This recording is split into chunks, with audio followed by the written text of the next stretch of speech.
Hello, hello, hello, hello. Give me 1 second to make sure that my settings are good, and they are awesome.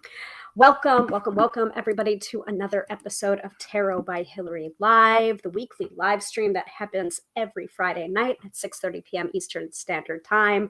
Most days. Last week, we did take a break because it was Black Friday. It was the day after Thanksgiving. I just had a feeling that people would not be around to tune in live. So I didn't do it. Occasionally, you know, everyone needs a break once in a while, but we are back at it tonight. And tonight, the crux of the episode is unboxing the Disney Villains Tarot. So let me show you what I'm talking about here, and notice the shine from my, hold on a second here. Let me adjust my lighting because it's a little bit crazy.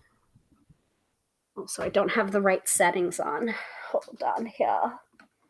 Too bright. There we go. A little bit better.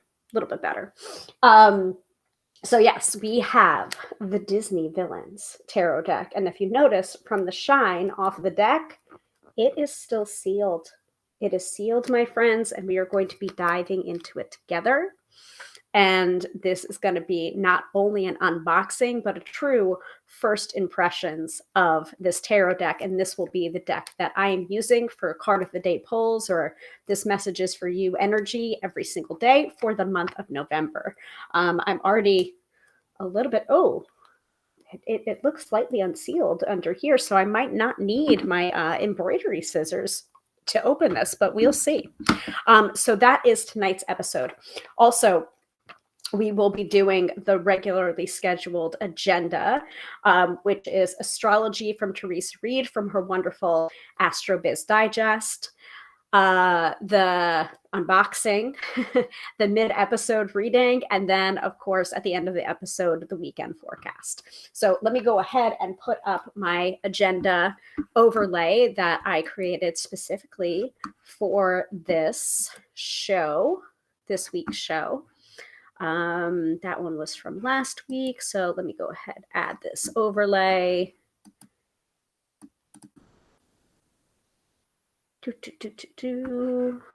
Here we go.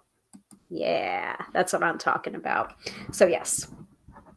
And this is where you can find me, by the way, tarotbyhillary.com. I'm going to go ahead and, do I have to mirror? Am I mirroring here? No, I don't want to mirror the camera. Okay. So right over here is my username for most social media platforms. On the tube of you would just do /Hillary Tarot for the Book of Face. This is also what you would put in, except without the little @ symbol, just Tarot by Hillary. Again, that /Tarot by Hillary. But that's where you can find me, and you can also find me at my website to book a reading at tarotbyhillary.com. Did I do my introduction already? I feel like I didn't do my introduction. Did I? Maybe I am so equipped that I do it by rote that I don't even remember I do it. But let me go ahead and do it again, just in case. So once again, hello, welcome to another episode. I am Hillary, professional tarot reader and EFT practitioner, demystifying the mystical and putting you in touch with the most beautiful of gifts, your own intuition, because yes, my friends, you have intuition. Yeah, I don't know if I started the episode with that, but it's what I normally start the episode with. So if I did it twice, apologies. It's been a little bit of a crazy day. I went over to Staples earlier to get myself some signage or some plexiglass, so put my signage in for tomorrow's event at Decadent Ales. I will be doing readings at their holiday market, so I want to remind people of that. So actually, let me just make some announcements before we really get into the episode, before we even do the astro-weather. So just a reminder that tomorrow, if you are in the same geographic area as me, if you are in New York, Westchester County, Decadent Ales is having their holiday market. So that's tomorrow, December 3rd, from I think 1 to 10 p.m. But I don't think I'm going to be there the entire time from 1 to 10 p.m. because that's a very long day. But I will probably be doing readings from like 2 to 7 so that I can enjoy the event too.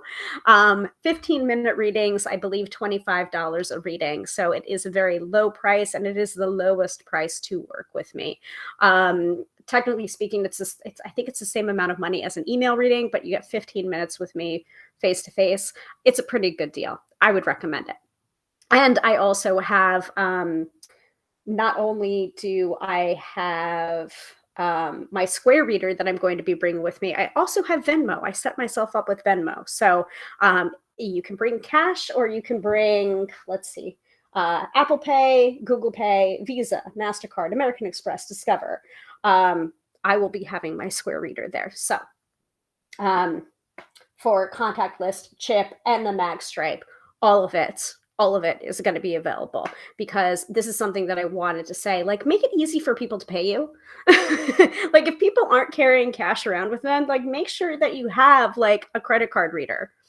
Make sure you have Venmo, make sure you have PayPal, make sure you have a payment processor that you like and trust. Just make it easy for people to pay you, because you deserve to be paid well for your time and your skills. So yeah, these are all of the vendors that are supposed to be there for the holiday market tomorrow. Baby Dukes, beer can adult. It sounds like candles that are poured into recycled beer cans. That's my guess. Gyro or Hero Uno, Baked with Love by Abigail, Bona Bona, Duck Donuts. Oh, I'm getting hungry just looking at this list, folks. Rosie's Empanadas, Crazy Tex-Mex, Tree of Life Apothecary. I'm very excited that Tree of Life Apothecary is going to be there, probably close to my table, by the way. I am using their wonderful Mind, Body, and Spirit room spray from the last event that I did, which was Decadent Ales, the night market. But this stuff is amazing, and it has clear quartz, tiger's eye, red jasper for grounding within it. So it's like, makes a nice little tinkling there. And it smells so good. Yeah. Witch hazel, distilled water, Palo Santo, sage, cypress, frankincense, essential oils. And room sprays like this, clearing sprays like this, are so good for people that have allergies or sensitivities to incense. So if you don't want to burn incense, but you still like the smell, or you have a partner that doesn't like incense, like my husband's not a huge fan of the incense, get yourself a room spray. I'm going to do this right now, actually. Oh, yeah. Smells so good in here. I wish you had smell-o-vision. Okay, so they're going to be there. Unique beaded jewelry by I don't know who, because let me see, by Nancy. Put that back here. Tarot by Hillary. I think I know that person. Handcrafted something else. Handcrafted liqueur, and of course Halftime, which is the building that they share with Decadent Ales. So that's Halftime beer distributors. So yeah, that's the holiday market. I will be doing that tomorrow, December 3rd. The event is from 1 to 10 p.m., but I probably will be doing readings from 2 to 7. So that's event update number 1. And if you are a newsletter subscriber, you would know this already, because I already talked about it in my newsletter. Also, I wanted to share this image that Amanda Jane Perry made for me in celebration of my book that came out two weeks ago now, almost 2 weeks ago now, on 11/22/22. How to read tarot, and people are starting to receive it. I'm so excited. My bestie actually was able to reserve a copy, and I think she's picking it up today.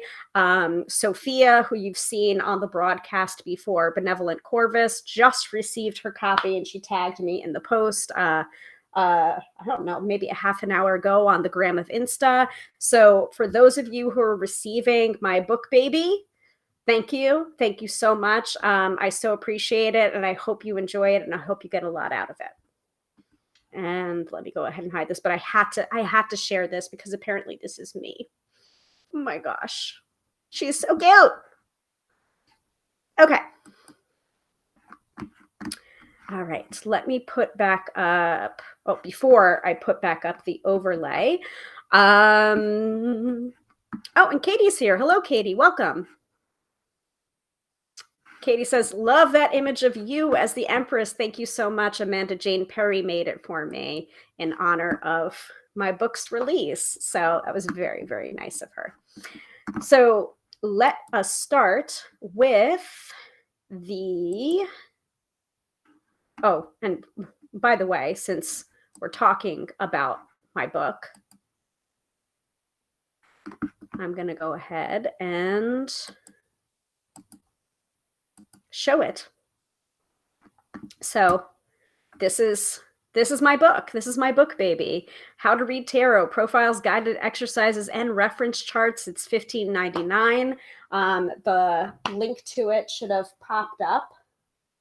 Where is it? Oh, my author copy of it is on the other side of the room, so I'm not going to get it right now and hold it up. But the cover does look a little bit different when you receive it because it has my name at the bottom for the actual copy.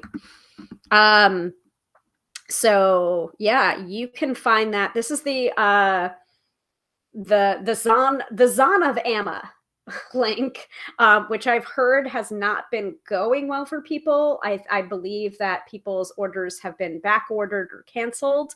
And I think that's actually, I mean, it sucks for you right now, but at the same time, that shows that they grossly underestimated the amount of pre-orders that they were going to get, which is a really good sign for me. And I have you guys to thank for that, because you're loyal and you wanted your pre-orders, and I'm so happy about that. So I think that's a very good sign of how anticipated this book actually was. So thank you very much. And if you're having trouble with that link, please go to other booksellers. There are so many options available, and you can also find out more information, more links to where you can find my book other than there at tarotbyhillary.com/book. All of the links should be in one place on my website, and then you can go from there. Support your local independent bookstores too. Ask for it by name. As long as you have the name of it and the author name and the ISBN, you should be able to order it if they don't have it in stock already. So Katie says, I didn't get a notification for your live. Thankfully, the tube of you did. Awesome. Great. That's very strange. I don't know why that is. It might be because the Book of Face is starting to do pre-scheduled lives as events. So if you want the notification, you would have to show that you're attending the event that goes along with it. So, and I think I can grab that from my calendar to show you what that looks like. Hold on, let's see. Yeah, the link should look something like this. I'll put it in the chat for you. Yeah, and Katie's also saying my order delivery hasn't happened as of yet. You may give it however long you want to give it, and you may consider wanting to cancel your order and getting a refund and buying your copy of my book from a different source. That's my best advice to you, because a couple of people have been reaching out to me being very frustrated. My bestie being one of them, and being like this is a very aggressive amount of love. She loves aggressively. So she was screaming, not at me, but at the situation, because she was just I just want you to know, she was literally on the phone with the bookstore that had a copy of it, one copy left, and she was basically giving the whole story, this is my best friend's book, and I'm so excited, and I'm I ordered it, and it hasn't come in, and so she gave the bookseller the entire story, which I appreciate. I appreciate the aggressive love. And yes, absolutely. Yeah, that's a problem for next week. But if you are doing that, that would be my recommendation for you. Okay. Any other questions about my book before we move on to the Astrobiz Digest, Astrology from Teresa Reed? Happy to answer them if I can, if I'm able to. All right. Let's see. I was going to do the little comment snake. Comment snake. It's so cute. I'll just do the comment snake for a little while. Anyway, Astrobiz Digest, and actually I have not looked at the Astrobiz Digest today yet, or even like a lot this week. I've just been very preoccupied this week, so much so that I haven't even been consulting astrology, because sometimes it's just like, you just got to get shit done. And sometimes when I do look at the astrology and it gives me like kind of almost an excuse not to do all of the things that I have to get done, then I like won't do all of the things that I have to get done. It's almost like a form of procrastination. Also, I did want to mention that I did do National Novel Writing Month this month, and I won. So this has been, I think, 7 years of doing it, and my 4th win. So I wrote another 50,000 word novel in a month. And it was the sequel to one of the books that I wrote. I think I wrote it in 2020, I believe, and then I didn't end up winning in 2021, and then I won this year. So 50,000 words in a month. If you don't think you can do it, I have only this to say to you, that I did. If I can win it, you can win it. It's not easy. Let's just say. I don't understand why my network quality is so bad. Huh. Hopefully you guys can still see me. Let me know if you can't, or let me know if you can. If I can do it, and I can do it 4 times, like, you can do it. It is an exercise in consistency, and if you want to be able to do that, it's 1,667 words a day for a 30-day month, which it was this month.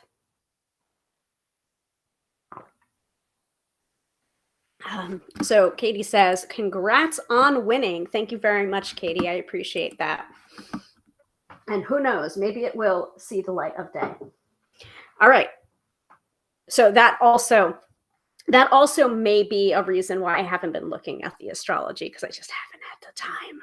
It's just like, right. And some of the days I did, on the final day, I did 5,000 words on, I can't remember what day it was. I think it was either the 24th or 25th. I did a 10,000 word day because I had just taken a few days off and, didn't want to write the minimum word count, just was not feeling the muses. And then I felt this pain of having to catch up, which is not great. And I wouldn't necessarily recommend that. It's like, that's not that type of writing that panicked writing may not be for everybody, and your mileage may vary. So, all right. Let me pull up the Astrobiz Digest. And we're going to talk about the major astrological happenings that are happening this week in general. And then we're going to get specific about Friday, Saturday, and Sunday, because this is always what I do on the live stream. I give just enough of the astro-weather from Teresa Reed, from her Astrobiz Digest, to wet your whistles, get you intrigued about that. And if you want to buy a copy, a subscription for yourself, you totally can. But otherwise, like, if I gave you all of it, you wouldn't have any reason to buy yourself a subscription. So that's the reason why I do what I do. So let me go ahead and show that. And, oh boy, I've got a lot of stuff on screen right now. Interesting. All right. So, yeah. Katie's just like, OMG, 10,000 words. Yeah. But I did it. So I wouldn't necessarily recommend working in that way, but it's doable.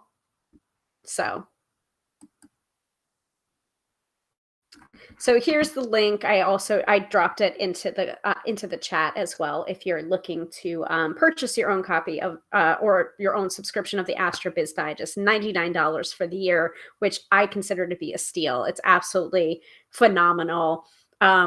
And you have astrology for the week. You have a monthly summary that goes out on the first of every month.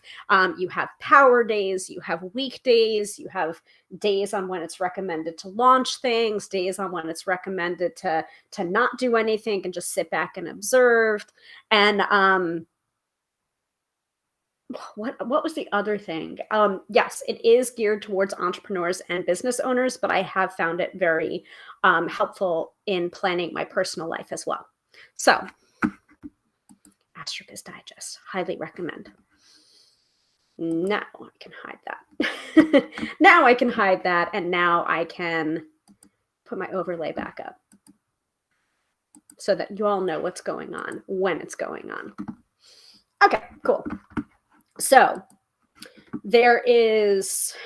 we still have Mars in retrograde until the middle of January. So that's still going on. That's still lingering. That means you want to watch your words all month long. Think before you speak, tweet, or hit send or respond to comments. You don't have to get involved in every debate. My lips are feeling a little bit chapped here. So let me apply my lip gloss while I'm talking about this. I swear I should have like lip gloss like everywhere. A lot of my makeup is like right next to me and also behind me. So I'm like reaching around here. You can also see some of my, like I've got my perfume case back here. I've got some sprays back here too. And on the other side, I have my pens.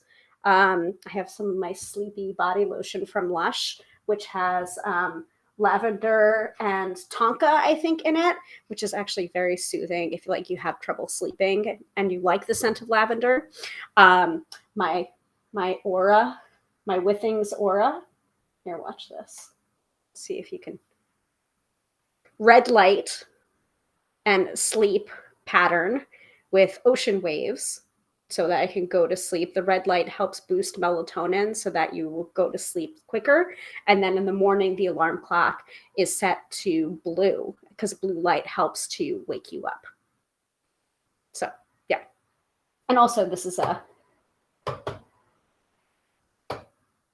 me see if I can do this.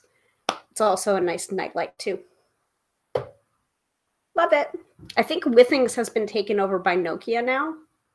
I might be wrong about that, but like they were taken over. So some perfume over here, little mini salt lamp, whatever. Anyway, lip balm. Let me not get distracted. Some lip balm, and then we'll continue. So yeah, Mars retrograde has been a little bit tough. Especially if you have your planets in Mars. So my Mars is in Aries. So it hasn't been that great. It's a little tough. It's a little rough, especially for those of us who want to blurt. So you have to be very cautious with your words. All right. Anyway, can you believe it's December? I can't, but here it is and all the holiday madness that comes with it. So we only have one major astrological happening this week, other than the fact that Mars is continuing to be retrograde until the middle of January. Neptune stations direct on the 3rd, so that is tomorrow. Creativity flows better, dreams can come true, and intuition is on tap. Make art, batch content, and visualize your big business goals for 2023. Life is kinder with this planet moving forward in sensitive Pisces. It's much easier to feel out situations and people. Pay attention and you'll know exactly how to show up for your community. So I love the fact that is happening tomorrow, Neptune stationing direct on the 3rd, because Neptune is is a planet of progress, but it also is kind of like dreamy energy. And it's just easier to tap into your intuition. And then having it being direct in Pisces, right? Did I just say that? Yeah, sensitive Pisces. So it's like almost this like double whammy of intuition. So like really pay attention to what your intuition is telling you tomorrow.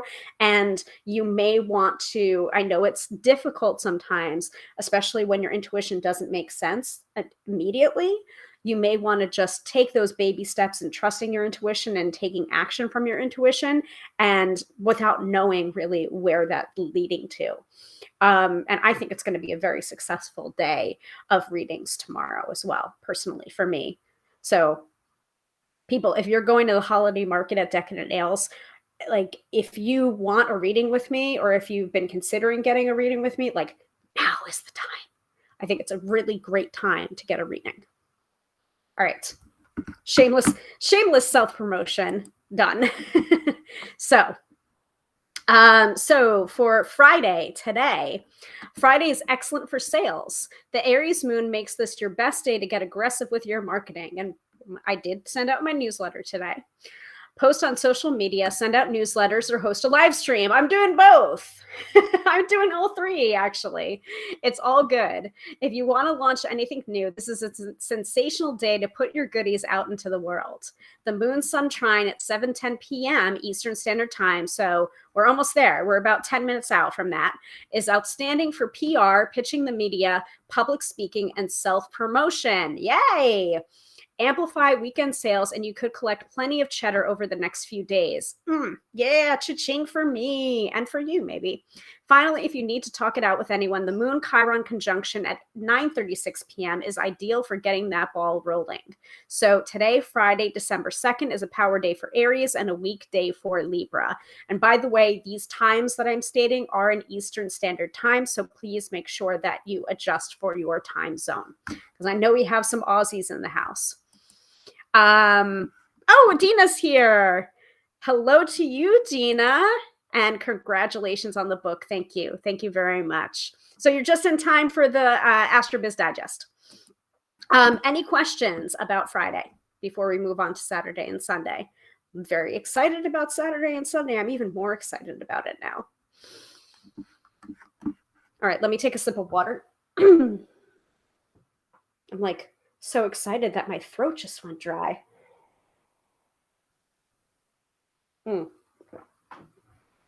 Okay, moving on. Saturday and Sunday. Saturday begins with an astrological bang when the moon sextiles Mars at 8:11 a.m., again, Eastern Standard Time. The energy is fiery and excellent for marketing online or off. This is followed by two more amazing aspects for PR and sales: a Moon-Saturn sextile at 12:06 p.m. and a Moon-Venus trine at 3:57 p.m. Keep pumping up the jam all day and your bank account will thank you. All right. Neptune stations direct at 7:15 p.m. So I've already read that information. So maybe I'll keep on doing readings tomorrow until 8. We'll see.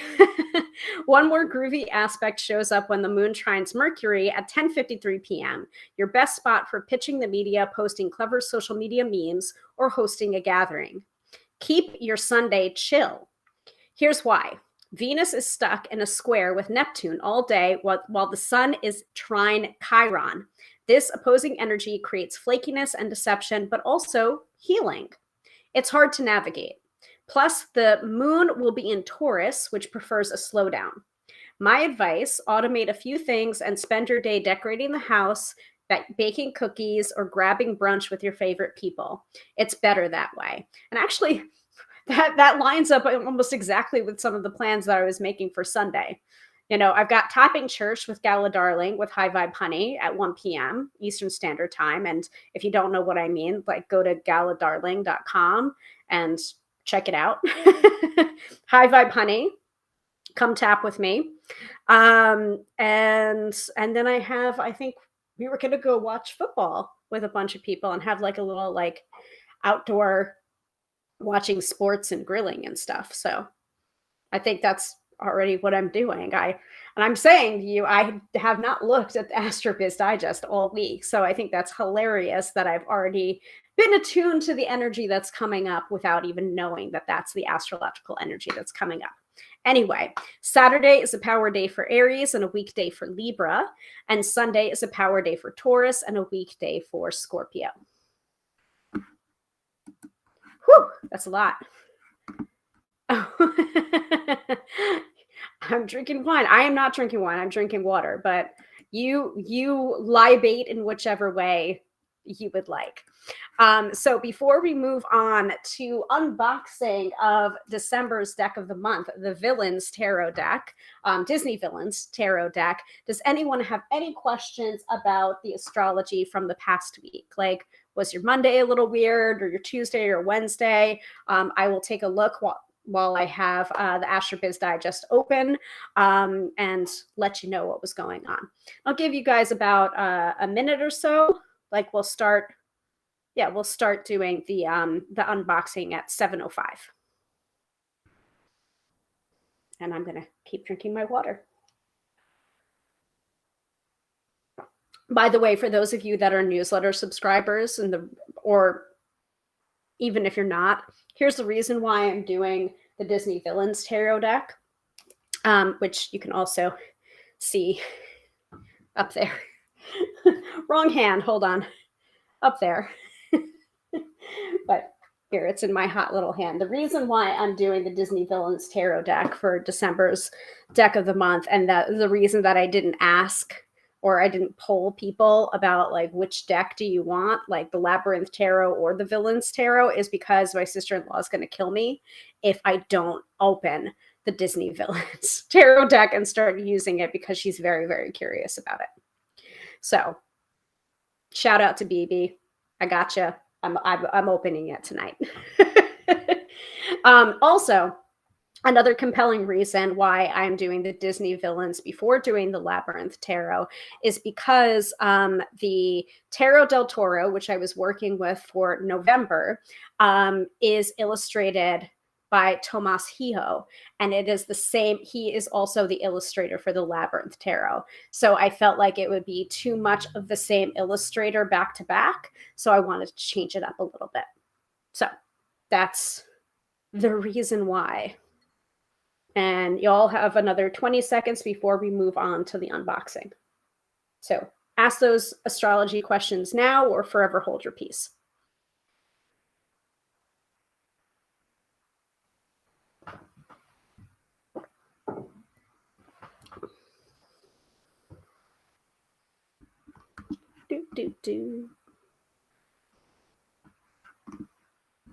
Also, in honor of the fact that I'm opening up the Disney Villains Tarot deck, I think I was singing Poor Unfortunate Souls at the top of my lungs on Wednesday after having a couple of drinks.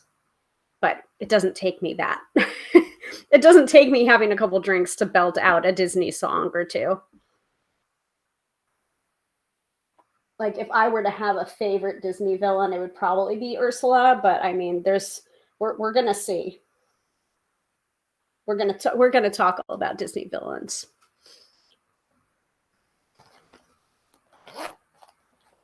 Note takers for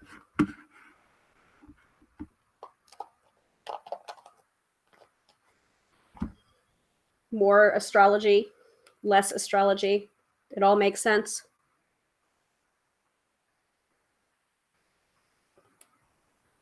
Okay. Or most of you are just like, get to it because I want to see the Disney Villains Tarot too.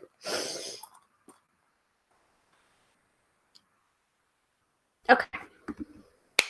Let's open it up. So we have the Disney Villains Tarot deck and guidebook. And I believe the illustrator is Ellie Goldwine. And the author of the companion book is not on the box, but I'm sure will be in the guidebook. Okay, includes a fully illustrated 78 card deck and 128 page guidebook. So Here we go. And as I'm unboxing, like, please start asking your questions into the chat, especially if there's particular cards that you want to see, because I know that when I'm looking to choose a tarot deck, there are certain cards that I want to take a look at. And if I don't like the illustration on the card, then I'm probably not going to like the deck as a whole. And that's not to say, like, you're still going to have the jarring imagery for like the tower or the Three of Swords or the Devil or the Death card. But at the same time, you know, there are certain cards, like if the High Priestess card is ugly to me, I'm probably not going to like the deck. So, or if I don't agree with that particular person or character representing that tarot card's energy, I'm probably not going to like the deck. So we'll see. This is completely unvarnished. I am seeing this for the first time, as well as you guys. And it looks like I don't need to go to my pelican or stork embroidery scissors, which, by the way, makes it very easy to open tarot decks without damaging them, because there's a little slit right here. So I'm just going to go for that. And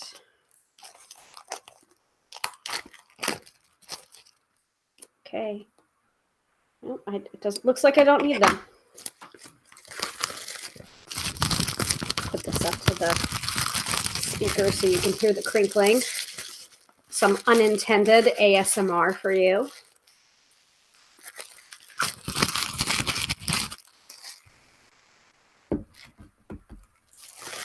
And I don't have my garbage, so I'm going to have to put that over here. All right. New deck smell, new deck smell. So on the cover of the box, we have Jafar, we have Ursula, we have Scar, we have Maleficent, we have the Evil Queen and her witch guise, and I believe we have Baron Samedi. There are going to be some villains that I may not recognize because I haven't seen every single Disney movie. Like, I haven't seen The Princess and the Frog, but I do know that Baron Samedi is, well, I mean, it's Dr. Facilier, I think. But that's the villain in The Princess and the Frog. And of course, that's also what the guidebook is for too. I was able to work with the Tarot del Toro without having any knowledge whatsoever of most of his work, except for Hellboy 1 and 2, because I'm a big wimp.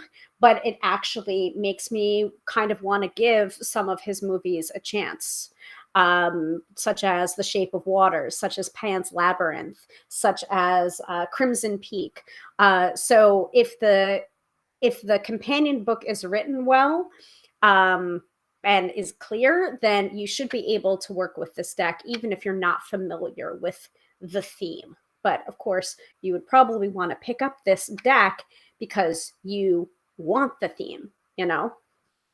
Anyway, so I love this. Look, it has the poison apple there.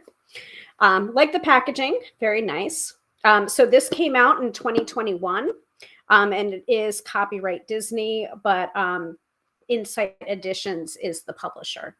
So it's kind of an agreement between the two of them.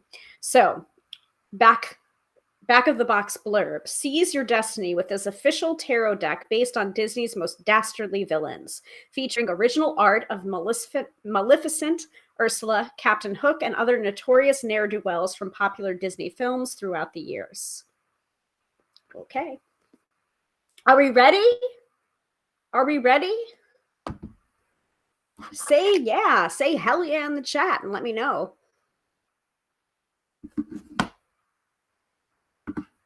I'm going to go share this event on my Book of Face page. People were very excited about this, so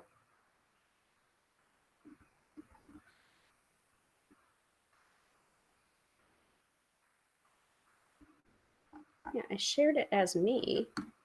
All right, hold on.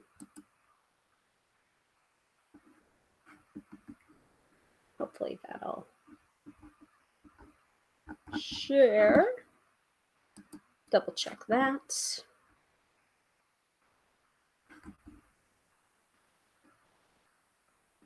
Okay. I'm also getting photos of oh God.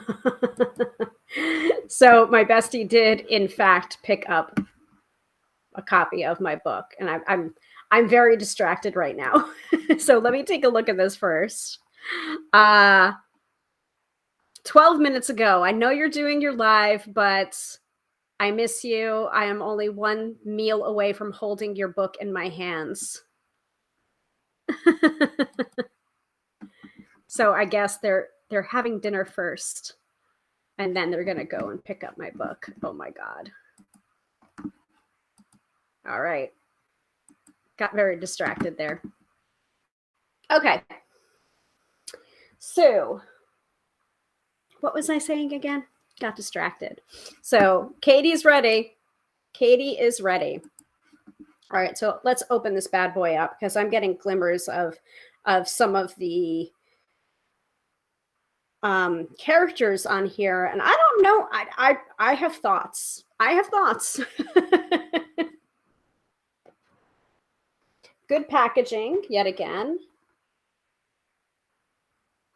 There's the inside there. I love the purple and the green. New deck smell, which I love. And here we go. So much like the Tarot del Toro, and I would assume the Labyrinth Tarot, we have the companion book, which is about the same size as the tarot deck itself, or actually a little bit bigger, nested on the top here. And then you have a little pull ribbon. So we're going to pull and take that out. So the Villain's Tarot Deck guidebook. And then on the back of the book, I believe, is Dr. Facilier. There you go. And then in here, so the pull ribbon is like so. Pull out the book, and then here's the deck underneath it. So then you pull out the tarot deck. Ooh, very nice. And so this is yet another deck that is the example of if the packaging is good, then there's no need for you to transfer it over to like a silk bag or makeup bag or what have you. And that really only applies to when you have a box that has like, there's like it's a flimsy cardboard box. Then you might want to transfer your deck over to a bag or cloth or something to be able to protect your cards from foxing or damaging the edges. Okay. So back of the cards look like that. I love it. I love the pattern. It's so nice. It's just a nice nondescript pattern.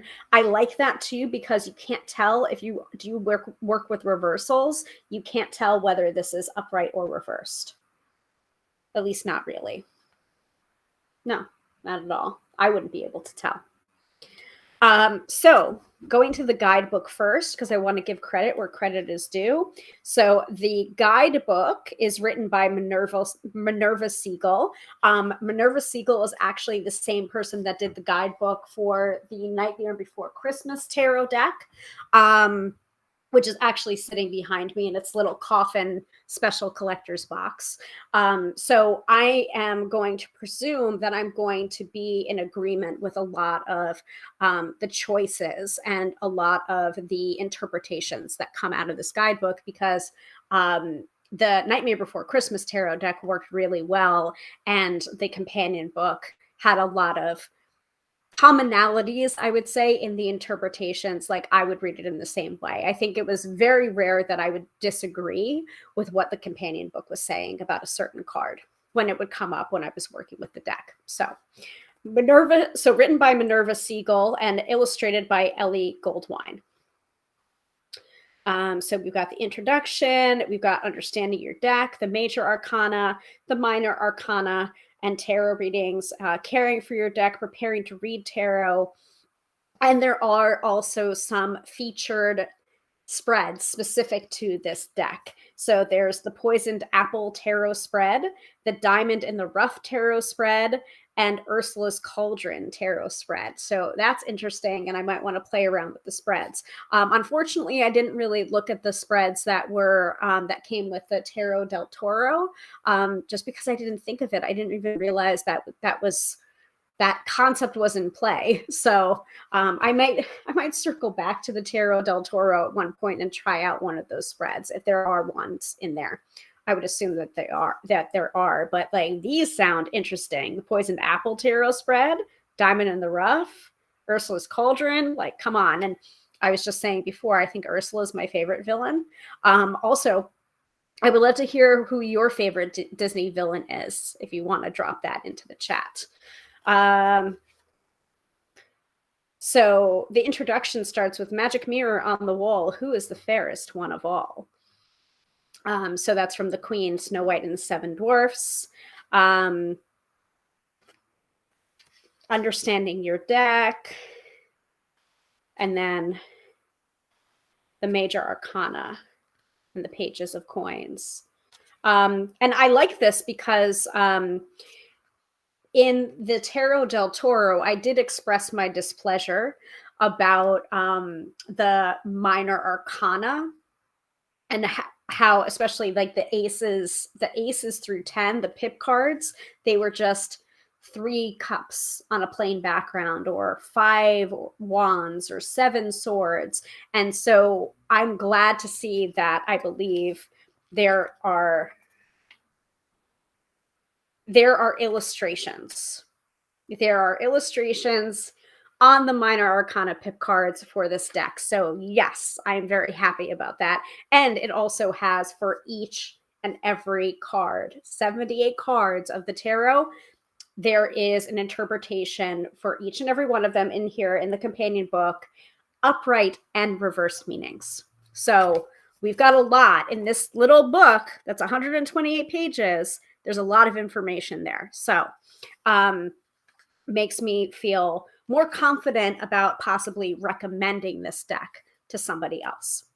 So let us flip through some of the deck, at least the major arcana, and then we'll pull from selected cards in the minor arcana, okay?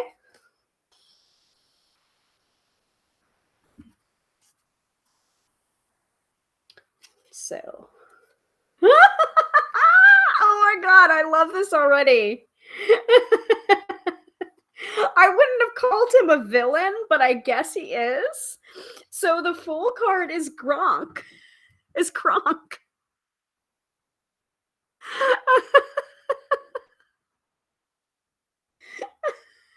With his little angel and devil. I love that. That's so awesome. So Kronk is from The Emperor's New Groove. Oh my God, that might be my favorite Fool card. The Magician card is, I believe, Dr. Facilier. And people are going to have to fill in the gaps for me because I have not seen The Princess and the Frog, and I know that's from The Princess and the Frog. So let me make sure I have my companion book here. But yeah, Yzma's solidly built henchman Kronk is enthusiastic and eager to do his best. However, he often blunders his missions by goofing off or getting distracted. Are the spinach puffs burning? I cannot get over that Fool card. That's awesome. Yes, the Magician. Okay, so the Magician is a figure with limitless raw talent and creativity. Like the Magician, smooth-talking Dr. Facilier is a flashy conjurer and powerful sorcerer who stops at nothing to achieve his goals. And then, of course, they do have the upright and reverse meanings. So there's Dr. Facilier. I would like if the companion book had where these people are from, where these characters are from, just in case you don't know. But I do know that Dr. Facilier is from The Princess and the Frog. So I'll try and fill in which movie they're from. The high priest. The high priestess is Maleficent. The high priestess is a secretive, intuitive figure whose power comes from deep within her own subconscious. Like Maleficent, she is sophisticated, calculating, and a magical force to be reckoned with.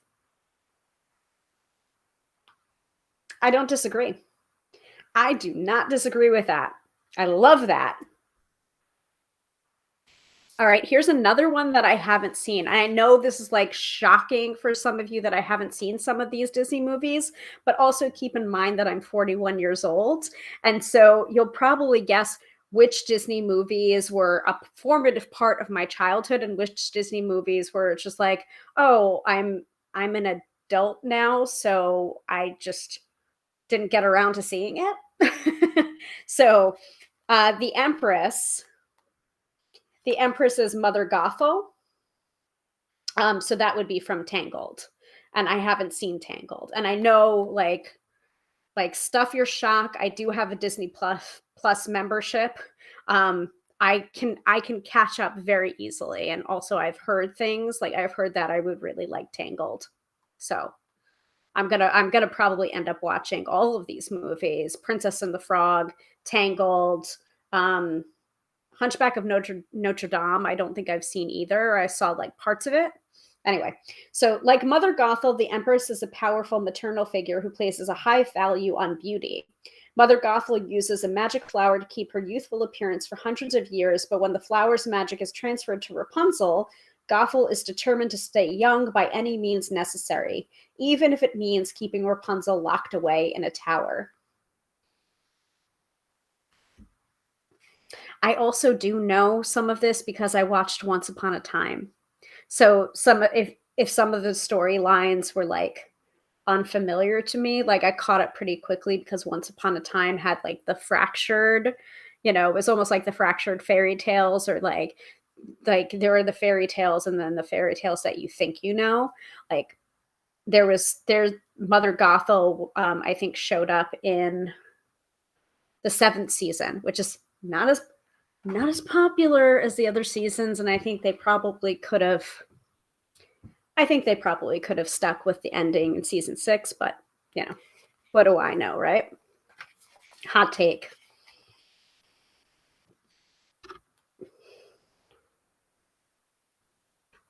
I'm gonna guess that Shere Khan is from Jungle Book. Shere Khan, like the Emperor, is powerful, composed ruler who commands authority and respect.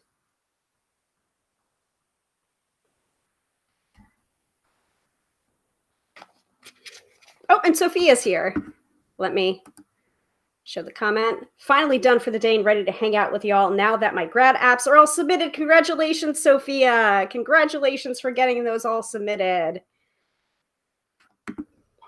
All right. We are on the Hierophant. Oh, this is something. Yeah, I'm not familiar with Zootopia either. So the Hierophant, structure, law and order, and community are the main themes of the Hierophant tarot card. Dawn Bellwether both represents and exploits those themes as an ambitious sheep who moves up Zootopia's government hierarchy to promote her own agenda. So yeah, I'm not familiar with Zootopia either. I want a nap and a drink. Well, you can have a nap after this, and you can have a drink now if you want. We're on the Lover's card for the Disney villains. And the Disney villains doesn't call the Lover's card the Lover's card. Yes, exactly. But Sophia, that's weird. She's the villain in that, I think. Very negative Hierophant.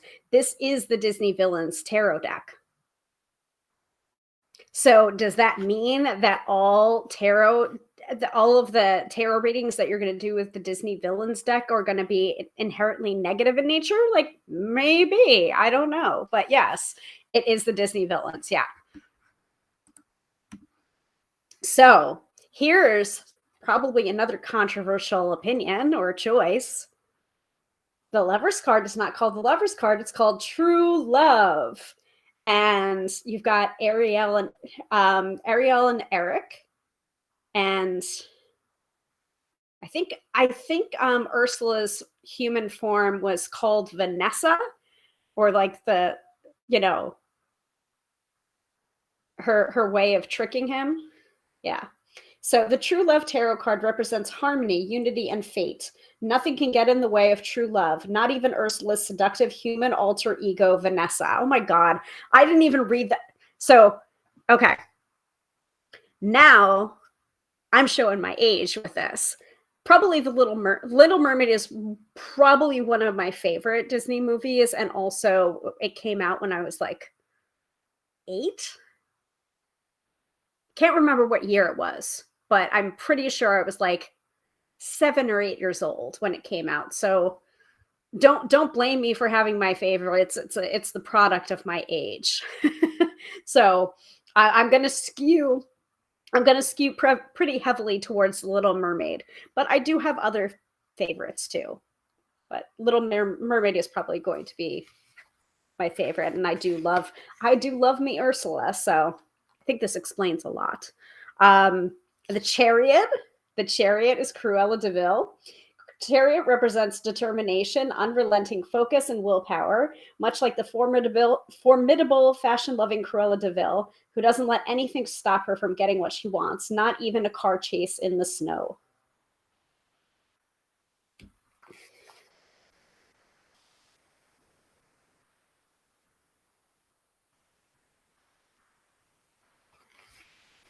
And this is not just like, okay, this is probably, who's Madame Medusa? Is this another Princess and the Frog thing? Someone's going to have to explain this one to me. So this is Brutus and Nero. So this is the strength card. Brutus and Nero are Madame Medusa's enormous crocodile sidekicks. Despite their imposing size, might, and muscle, little orphan Penny isn't afraid of them. The tarot card's strength carries the lesson that true power doesn't come from crocodile-like physical strength, but rather from courage, inner resolve, and compassion.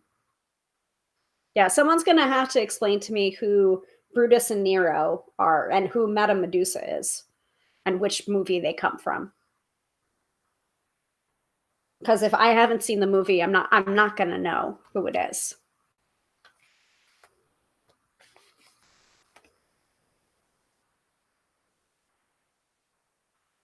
I don't know who this is either. I thought, oh, really? Sophia's saying they're from the borrowers, I think. Good to know. Or Sword in the Stone. Oh, I think it is Sword in the Stone. I think you're right. I think it is Sword in the Stone. Like, man, they're going back. They're going back. I don't know who this is either. So let's take a look. The Hermit is Michael Goob Yagubin. Isolates himself from the world for decades after a personal disappointment. The Hermit Tarot card represents withdrawal, solitude, and spending time alone to self-reflect. But apparently there was a stolen time machine in this, according to one of the reverse meanings. I don't know. I don't know who the Hermit card is. All right, so any guesses as to what the Wheel of Fortune would be in a Disney Villains tarot deck?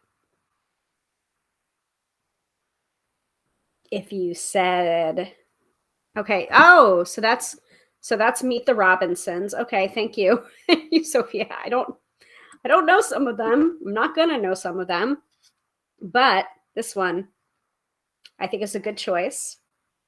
If you said spinning wheel, you'd be correct. So the Wheel of Fortune, just as Maleficent's cursed spinning wheel changes the course of Aurora's life, the Wheel of Fortune represents pivotal moments, sudden changes in luck, and a twist of fate. It's actually a really pretty Wheel of Fortune with the shadow of Maleficent behind it. Very cool.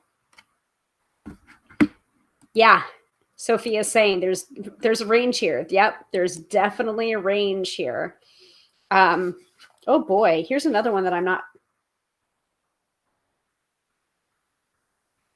Ugh. I thought I was confident in my Disney villains, but I'm not confident because I don't know who this is. So this is Justice.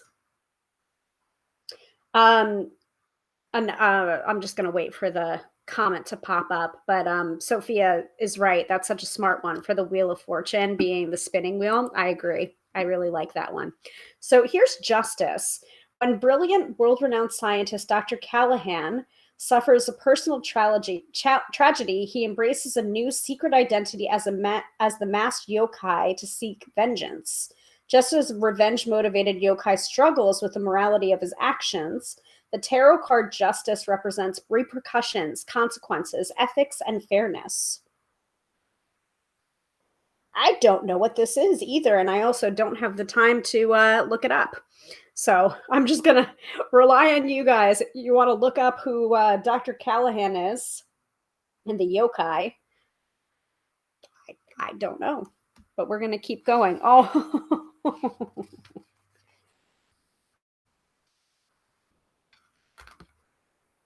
that's cute. I think that's a such a cute hanged man. So Sophia doesn't know about that one. I don't know either. I'll have to look it up in a second. But let's get through the major arcana first, and then I'll look that up. So the Hanged Man, Ka is a mighty, fearsome python who uses the power of hypnosis on those unfortunate enough to cross his path, entrancing them into a vulnerable, dreamlike state. The Hanged Man tarot card denotes the effect Ka has on those he hypnotizes. It represents the act of seeing things from a new perspective, accepting unexpected delays, and surrendering to a situation. So, isn't Ka Jungle Book? It's been a while. It's been a while since I've seen Jungle Book, but I'm fairly certain that Ka's in that.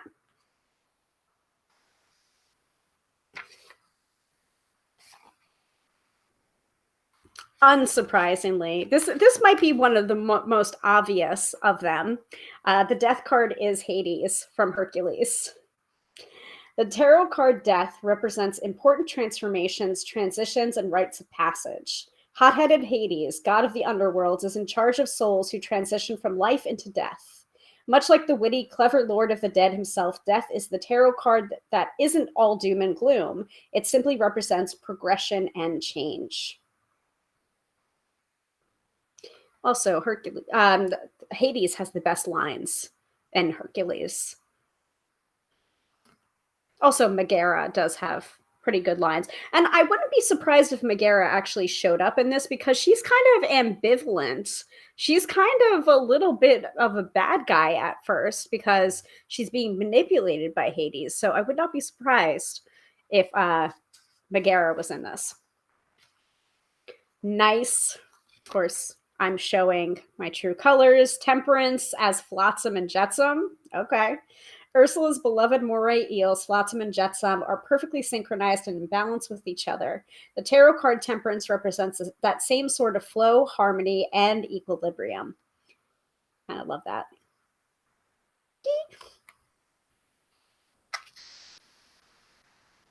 Cool. I think this is pretty obvious too. Fantasia, the devil. The powerful, mysterious Chernabog exerts a potent influence over his dancing minions, who are content with their fate as they're thrown into the volcanic fire of Bald Mountain.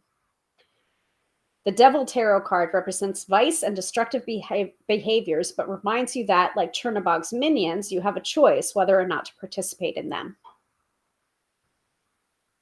Actually, it was really funny. I saw a meme basically saying like he's not the villain, he's just a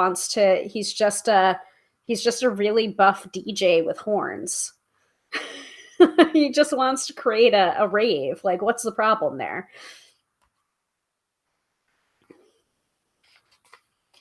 So the tower is Rapunzel's tower. Mother Gothel keeps Rapunzel locked in a tall tower under false pretenses, telling Rapunzel it's for her own good. The Tower Tarot card represents the sudden dramatic destruction of such illusions and facades. Kind of like that. I like that.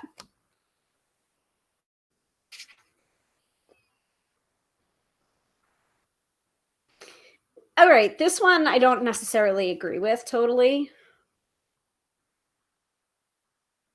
Like, but at the same time, I do realize it is the Disney Villains tarot deck. So you have to keep that in mind.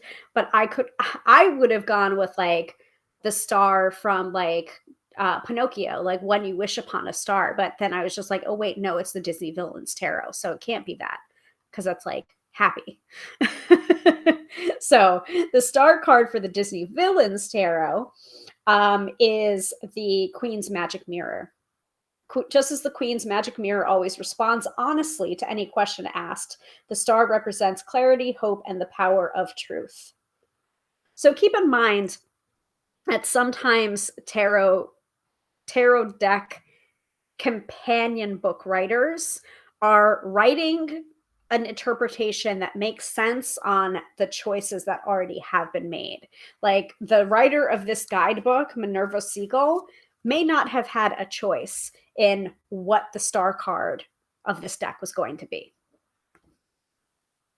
So sometimes you just got to write an interpretation that makes sense and makes the best of it. So no shade, but I don't really understand that choice.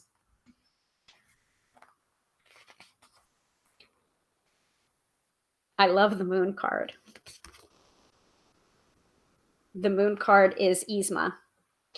Yzma serves as a long-standing advisor to Emperor Cusco, but when she is unceremoniously ousted from her position, she schemes to take his place as ruler of the kingdom. The moon represents hidden agendas, betrayal, and secrets, and it warns that there's more going on than meets the eye. I agree with that.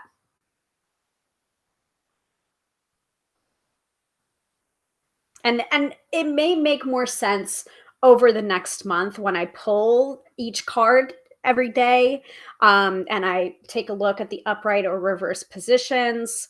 So, but I agree with Yzma being the moon. I think that's pretty cool. Okay, this is a newer one too. So the sun card, hopefully I'm not going to butcher the name, but this is from Moana. So the sun card is Tamatoa, the fearsome giant crab from the realm of monsters, glows like the sun when he covers his enormous shell with priceless riches and bright jewels. The sun represents unbridled joy, triumph, and happiness, which are all feelings displayed by Tamatoa as he celebrates his hoard of shiny treasures. And I am not going to sing the song that goes along with it, but it's definitely in my head. Because his big song is called Shiny. Not going to attempt it. Very cool. All right, I agree with the Judgment card. It's the Queen of Hearts. Announced with royal fanfare, the Queen of Hearts serves as a decisive judge who delivers her verdicts. Off with their heads with authority. Judgment represents cause and effect, consequences, and though the Queen of Hearts may not be familiar with this concept, forgiveness. Actually, I don't know. What was the Justice card? I think the Justice card was something that I didn't recognize. I'm looking. Yeah, the Justice card was that Dr. Callahan. So I'm going to have to take a look at that because I would have thought that this would have been more justicey than Judgment, but it works. It makes sense. Now, finally, where were we? Where'd it go? Final card. Katie's like, haha, the Queen of Hearts. I mean, I like it. It's not a bad choice. I can understand why they chose that one. So Yeah, this one's probably an old. I don't know which movie this is from. The world represents completion, transformation, and achieving goals that have long been worked toward, such as the moment the mysterious, feared, horned king is finally able to summon the cauldron born.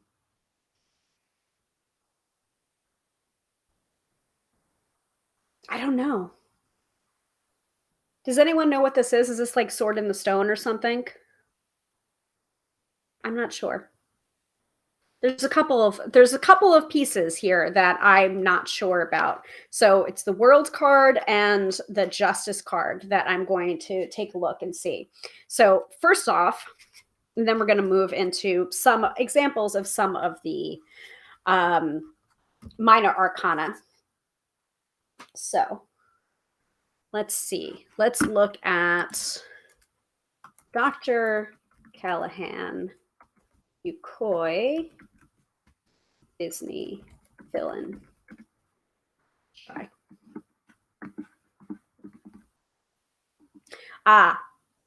That's the reason why I don't know it, because it's from Big Hero 6, which I have never seen, and my friend actually really wants me to see that. So that makes sense. I'll have to ask him if that makes sense, because he has seen Big Hero 6. So that's where that one is from, the Justice card. And then the World card, let's see. Cauldron something or other, right? Let's see. Horned King, Cauldron born.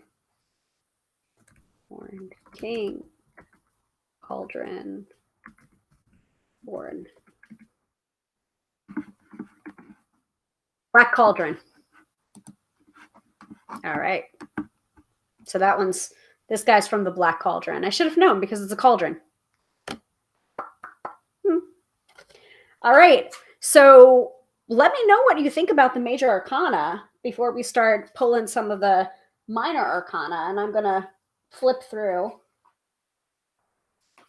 show some of these in order. So King of Wands, we have Jafar. Queen of Wands, we have the Evil Queen. Knight of Wands, we have, I can't tell who this is. I think it's one of the blue fairy. I think it's one of the fairies from Sleeping Beauty. Let me see. No, it's not. It's Madame Mim. It's Madame Mim from Sword in the Stone.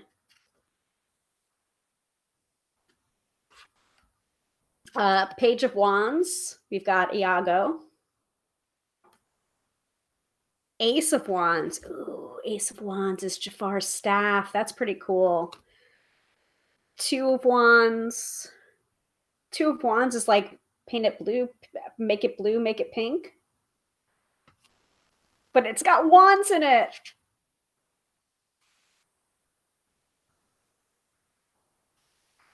So some of the minor arcana might not be as specific to a movie. It might just be two wands and like the concept of balance and yeah. Oh, Myra, when did you sneak in here? Love Madam Mim. Me too. Just some of it is like a reminder of all of these existing. Three of Wands. Four of Wands.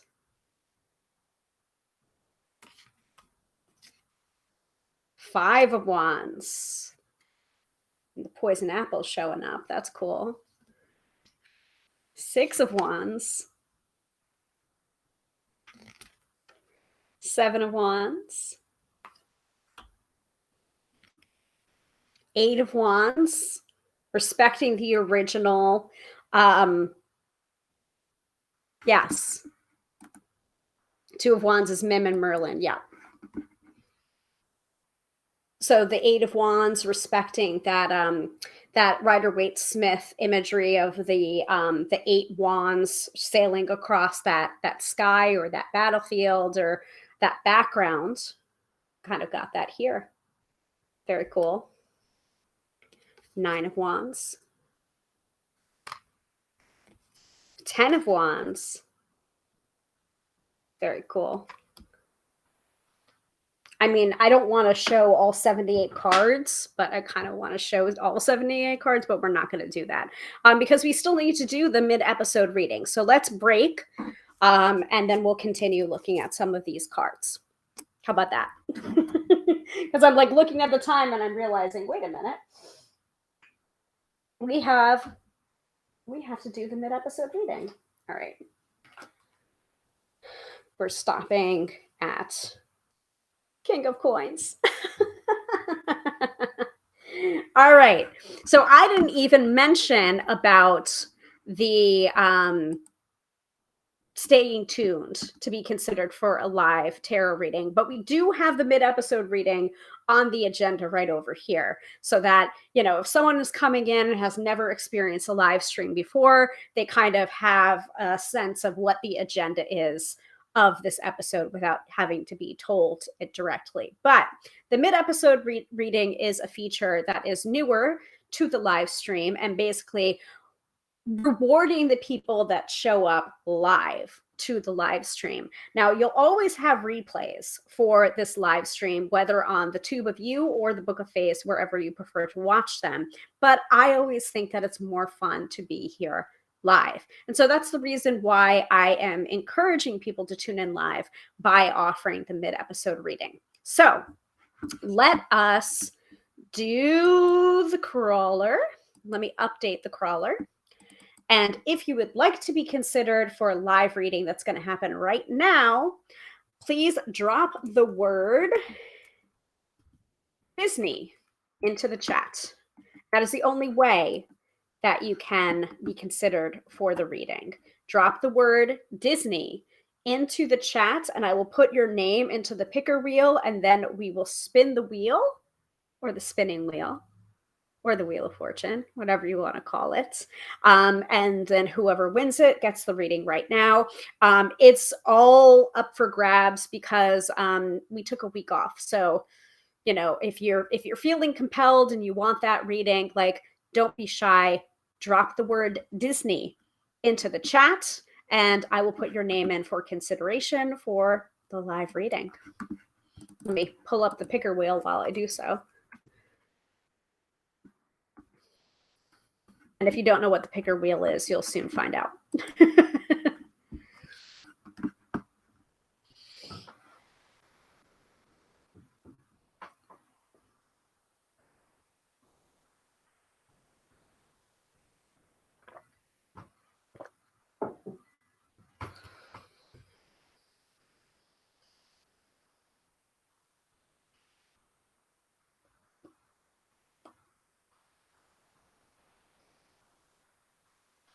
Actually, while I'm waiting for people to put in their names, I'm going to keep on going with this flashcard style.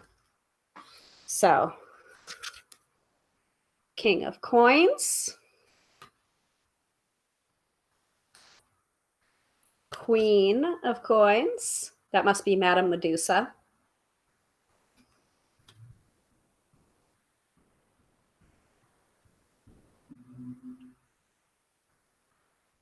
Knight of Coins, can't quite tell what's going on there, Page of Coins, that looks like the hyenas from The Lion King, Ace of Coins. All right, I see Dina's in the running. Gonna add Dina to the picker wheel.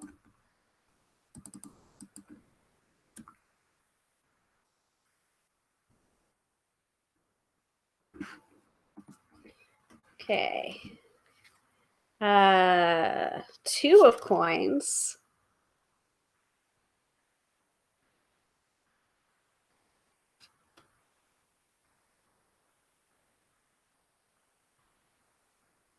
3 of coins. This also looks like the hyenas. 4 of coins.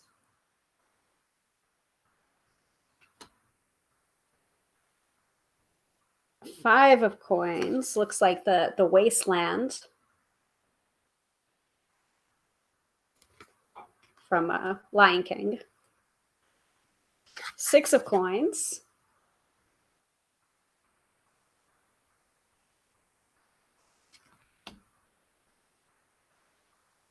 7 of coins. All right, Myra is also in, but maybe on a call. Okay.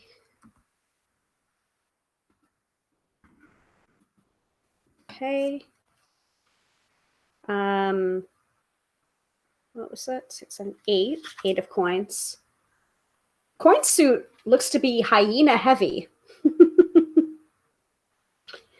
9 of coins.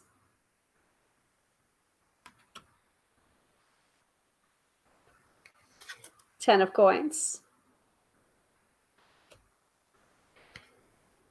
And any other takers? Because we've got Dina, we've got Myra, Katie, Sophia. Anybody else? Fair game for all. King of Swords is Scar. Queen of Swords is, I think that's Lady Tremaine. It's Cinderella's stepmother. Knight of Swords. Knight of Swords. I cannot tell. Page of Swords.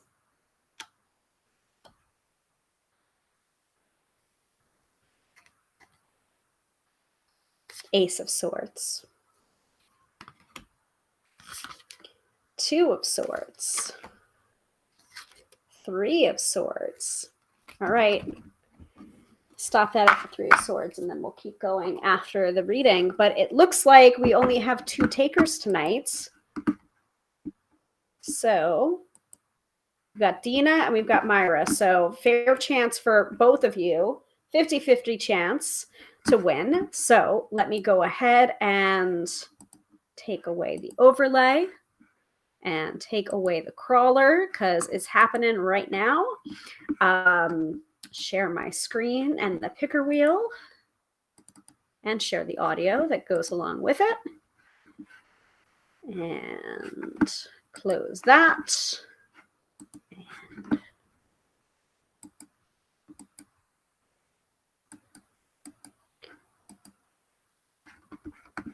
well, Myra, if you're on, yeah, you're in. So if you're on a call, I'll give you a second, and yeah. we'll pick again. Dina will be the runner-up, but hopefully you'll be able to get it. So let me minimize myself. So we have Dina here. We've got Myra. Let's go ahead and spin the wheel.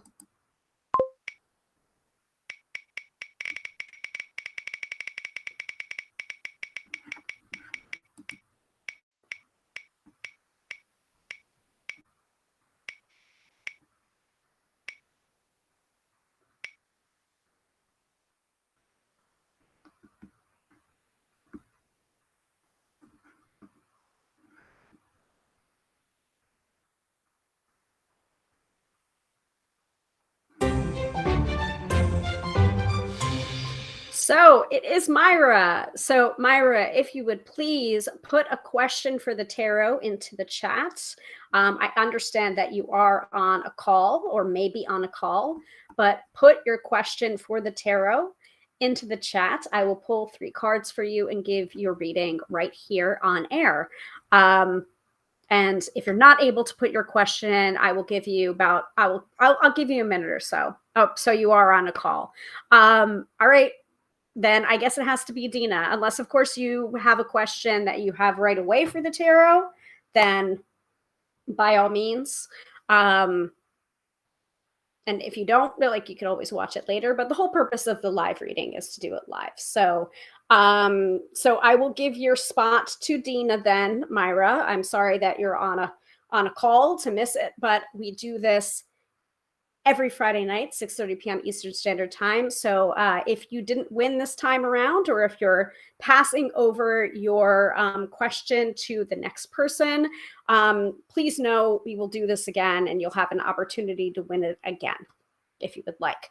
So Dina, Myra has given you her golden ticket. So if you will put your question into the chat, I will pull 3 cards for you for your reading, for the mid-episode reading.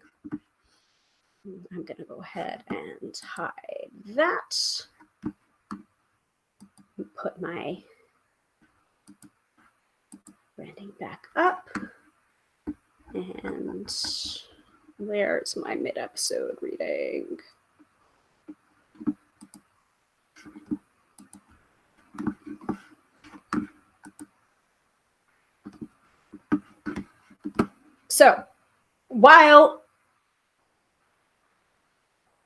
So Dina, I hope you heard me. Go ahead, put your question into the chat, because Myra has declined because she is on a call right now. So Dina, you are the winner.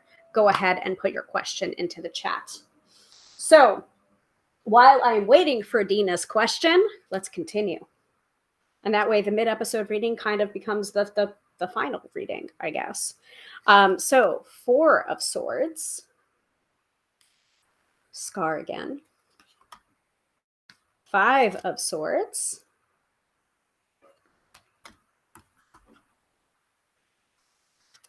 6 of Swords.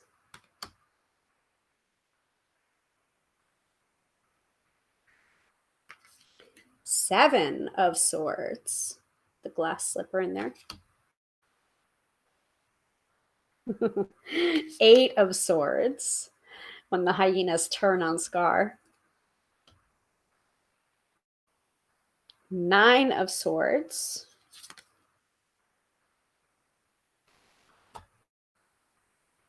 10 of Swords. At least someone's not being stabbed in this one. Guess they can't do that because it is the, I mean, I know it's Disney villains and they're villains, but at the same time, it's just like, it is kind of like geared towards kids, I guess, or, or Disney adults, as it were. King of Cups is Hook. Interesting. Queen of Cups is Ursula.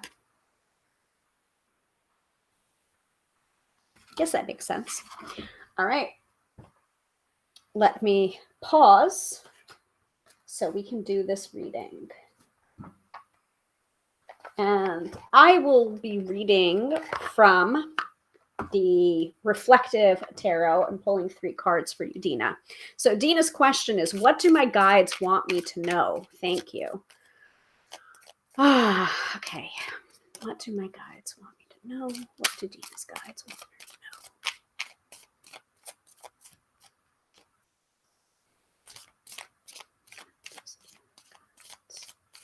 Want her to know.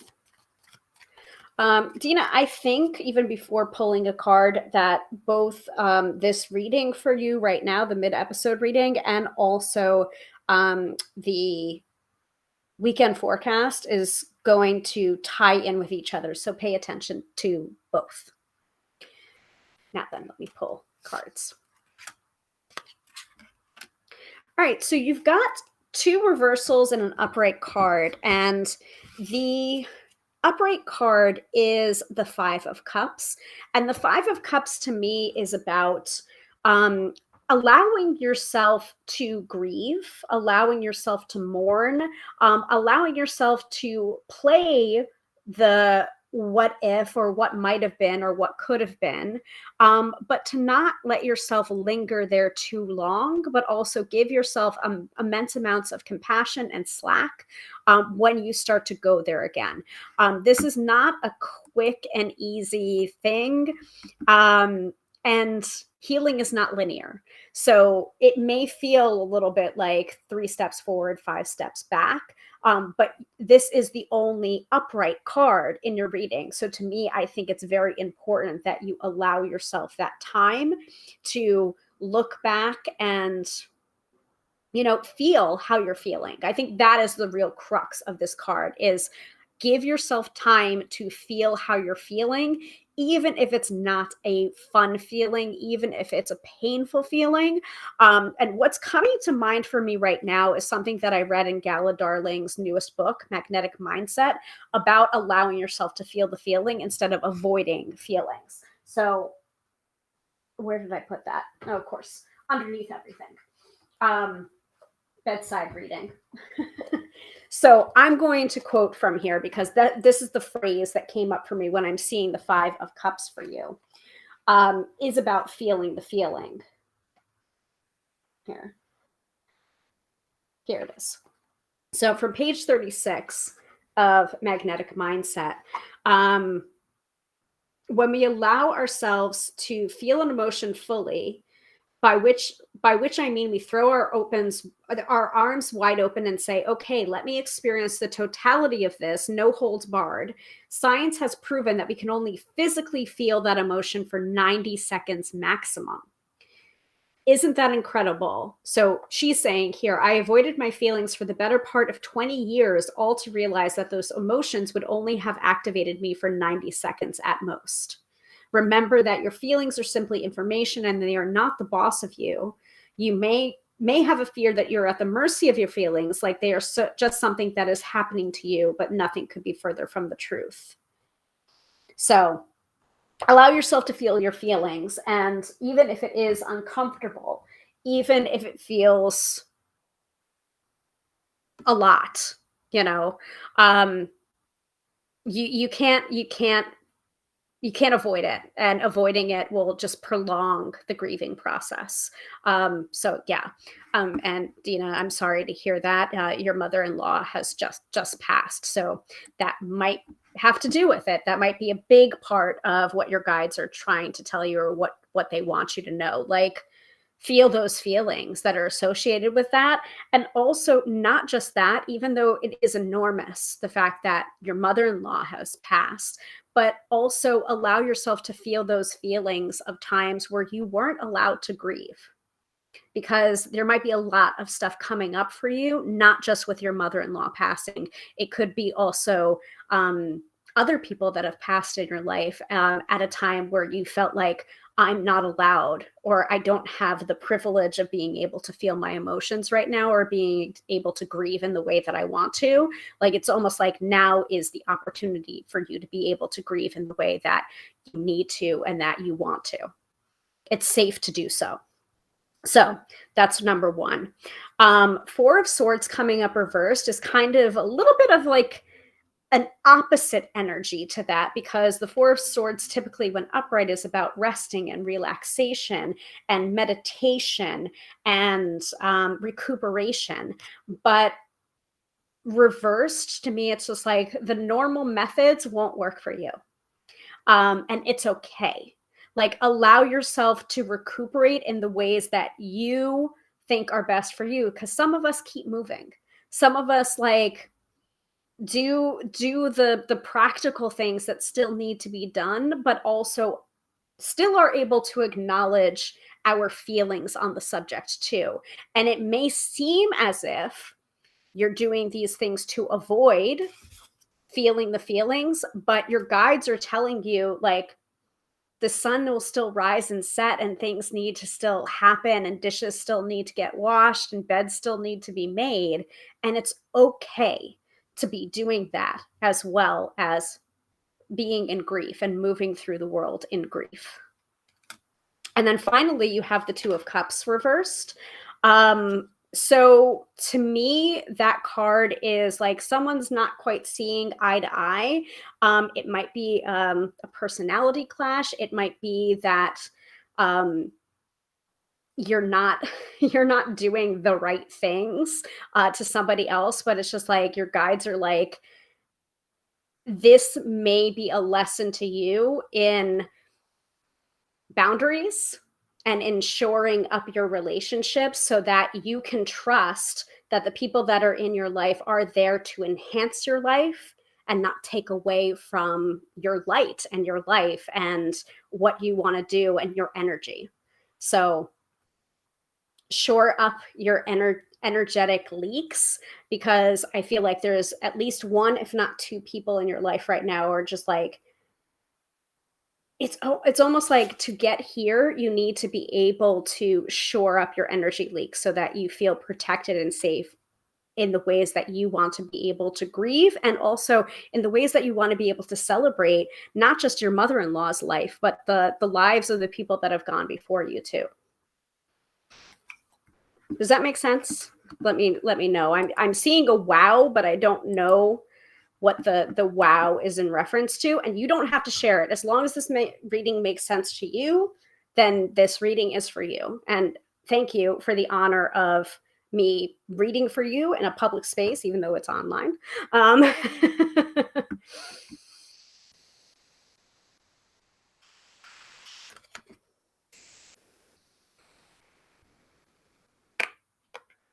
But yeah, this is your reading. So thank you very much. Thank you for allowing me to read for you. Thank you to everyone that participated in the drawing or the contest for the mid-episode reading, and we will do it again next week.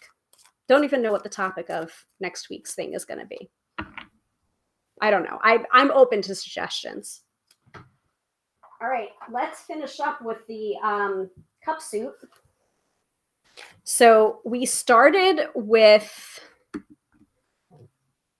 hold on. So we had, I'm going to go backwards. So we had Hook as the King of Cups. We have Ursula as the Queen of Cups. I guess that makes sense. Seafaring, pirate, octopus. For some reason, Gaston is the Knight of Cups. And Smee is the Page of Cups. Ace of Cups. Two of Cups.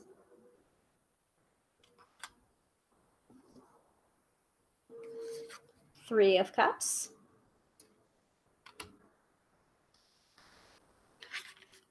Four of Cups. Not quite sure why Hook would be the Four of Cups, but okay. Five of Cups.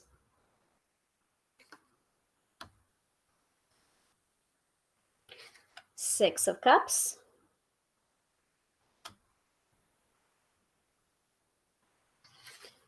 Seven of Cups.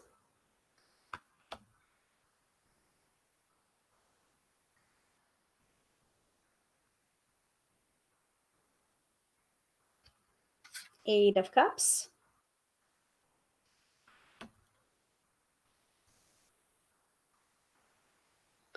Nine of Cups. Kind of like that with like Ursula's triumphant energy there. And 10 of Cups. I think that's Neverland. Captain Hook's boat docked in Neverland. So Dina says it all resonates. Awesome. Great. Thank you. And yeah, that's the unboxing, folks. We've got the Villains Tarot deck. All 78 cards of it, flashcard style, lingering a little bit longer on the major arcana, looking up some of the cards that I wasn't quite sure about, which is interesting. I'm going to pull from like Five of Wands upright, has the poison apple. Let's see. I don't know. I'll have to I'll reserve my judgment about how the minor arcana is when I start working with it this month. But I'm like, I don't know. I'm not exactly thrilled by the minor arcana. Leaves me a little bit cold. So, but we'll see. We'll see how it works when I shuffle it up and start pulling cards starting tomorrow. So, yes, about your reading, Dina. Seems like a lot of healing, feeling, and grieving. Yes. Yes, I would say so. Does anyone have any questions about the Disney Villains Tarot deck? Any particular card that they like? Any particular card they're just like, yeah, I agree with you. I'm not sure about that one, Hillary. Feel free to put it in the chat. Otherwise, we're going to wrap up and go into the weekend forecast. I'm going to pull from the Starseed Oracle, which is right here to hand. So, wow. So Dina says the day she passed, I got the Page of Cups and the Death card. Wow. Yeah, that's a pretty powerful message. And sometimes I'm talking to the converted here, but the Death card doesn't need to necessarily mean physical death, but sometimes it can, especially with that combination, Page of Cups and the Death card. It can be death of a loved one, or message of the death of a loved one. So we can't rule that out. You can't rule out like the death card's called the Death card. Even though in some decks they won't name it the Death card, they'll just say the 13th, number 13, or the 13th key, or the 13th card, because that's the case for the Tarot del Toro that I just used for November's deck of the month. It just said 13 on it, and it didn't have the word death on it because it's often so misunderstood. But we also can't rule out that the Death card can mean death. So.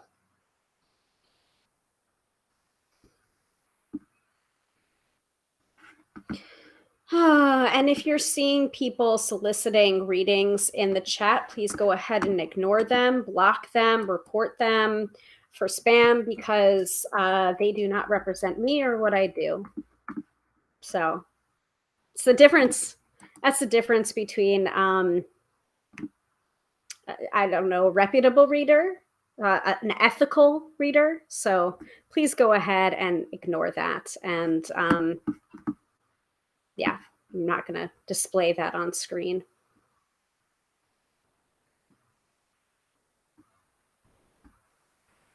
So I would appreciate if people go ahead and block that person. All right. So, and Katie's correct. Death causes such big changes in your life. Yes, absolutely. And not only that, it also forces us all to confront our own mortality. Like, none of us are going to live forever, unless, of course, science progresses in a major way in our lifetimes. But somehow I doubt that, even though I'm a pretty optimistic person. But it's just like, if you ever watch a movie or you consume a book like Tuck Everlasting, for example, where it's just like when you live forever, you find a magical spring that allows you to be young forever, or live forever, or never die, then the stakes don't feel quite as high anymore, do they? It's a reminder that, as far as we know, we've only got one life. I mean, even if you believe in reincarnation, you may not get the next life might not be the same as this one. The circumstances may be very different. So you might as well live as much as you can, and, read about the people's confessions on their deathbed about their regrets. Nobody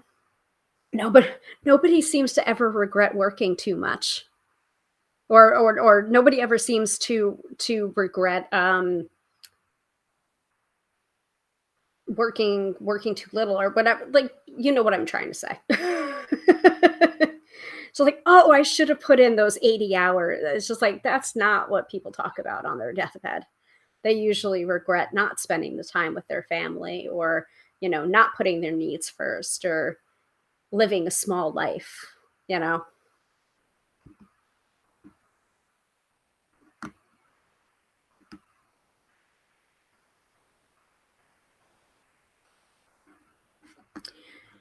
Okay, let's go to the weekend forecast. So again, Dina, sit up and pay attention, because I feel like this is also going to resonate for you or be a portion of your reading. But remember also that the weekend forecast is for all of us. So the Starseed Oracle is what I'm going to be pulling from, and the weekend forecast is tarot or oracle to guide you into the weekends. This time it's an oracle deck.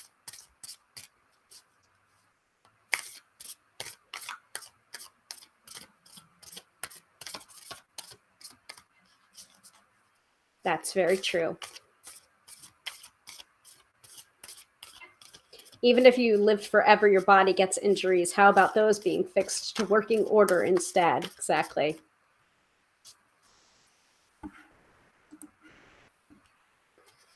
So, weekend forecast. Tell us what we need to know right now. Tell us what we need to know right now. Tell us what we need to know right now. And I see Myra's back. Never fails. Late agent calls. It's all right, Myra. I think Dina needed the reading that she got. So thank you for being so generous and letting her have it. Also, there's someone messaging you in the chat. Please go ahead and ignore and block them. I don't even know who that is, and they're soliciting, and that's not cool. So, one more time. What do we need to know?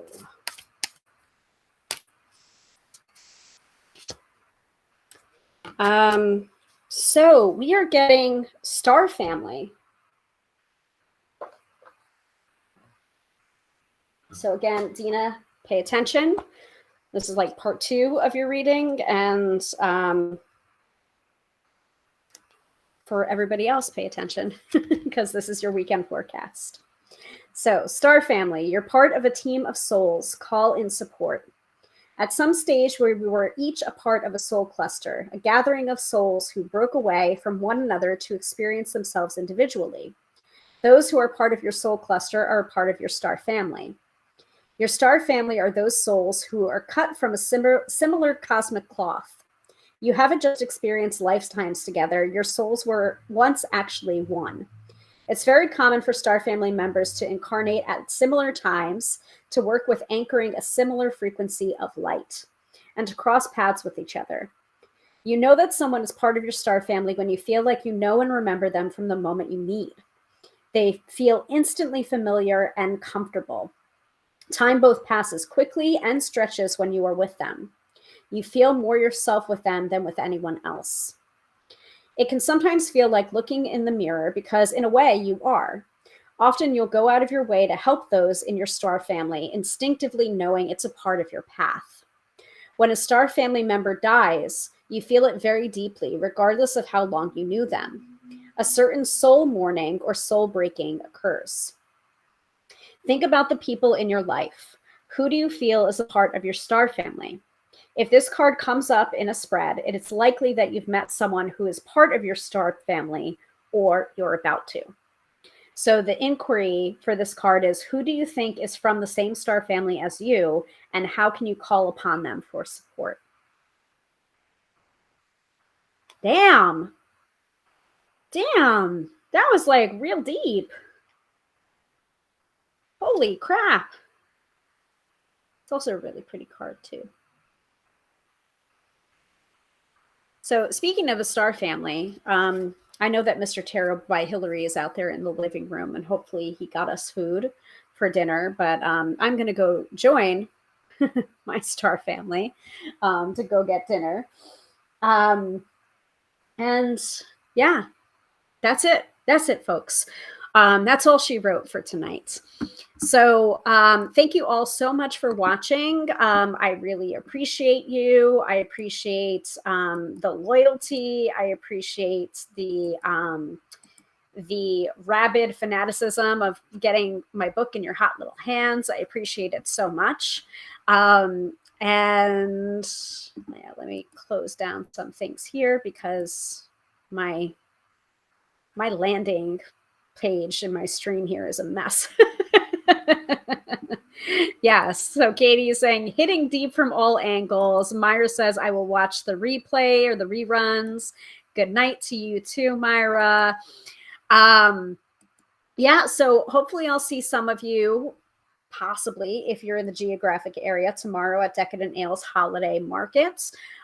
Give some more readings, but I have a feeling that the readings tomorrow are going to be hitting deep, if not deeper, which is not it's not a usual thing for an event. They're usually pretty surface level readings, even though they're like necessary and needed. But normally I can't get that deep that quickly with a reading, and it's just like not a great place to process a deep reading when you're in a public place surrounded by people. But we'll see. I have a feeling that I'm going to be able to dive deep with some of you tomorrow, and I'm looking forward to that as well. But yeah, so once again, let me remind you, we do this every Friday night at 6:30 p.m. Eastern Standard Time, right here on the Tube of You or the Book of Face, wherever you like to tune in, whatever your preference for the platform is. You can find replays in both places. Goodness knows we have a lot of videos. We have a lot of workshops on different topics. It's not just unboxing tarot decks or unboxing books, folks. We have episodes on, tarot education and divination, different types of divination, all sorts of things.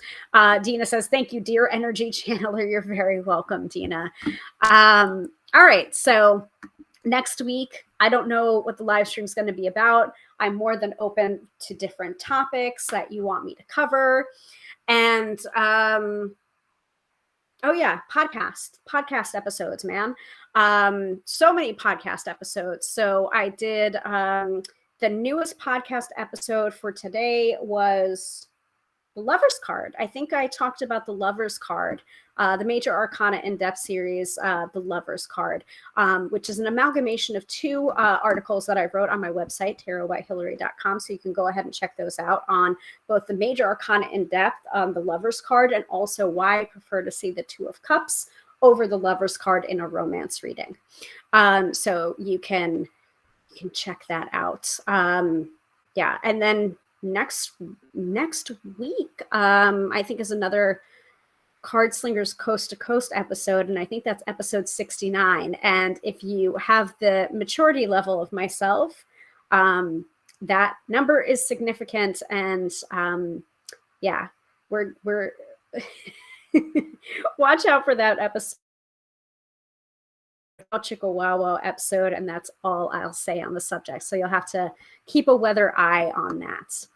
All right, let me go ahead and take down the overlay, close up the image gallery, do all sorts of things here, and remind you that I am Hillary, professional tarot reader and EFT practitioner, demystifying the mystical and putting you in touch with the most beautiful of gifts, your own intuition. Because yes, my friends, don't argue with me.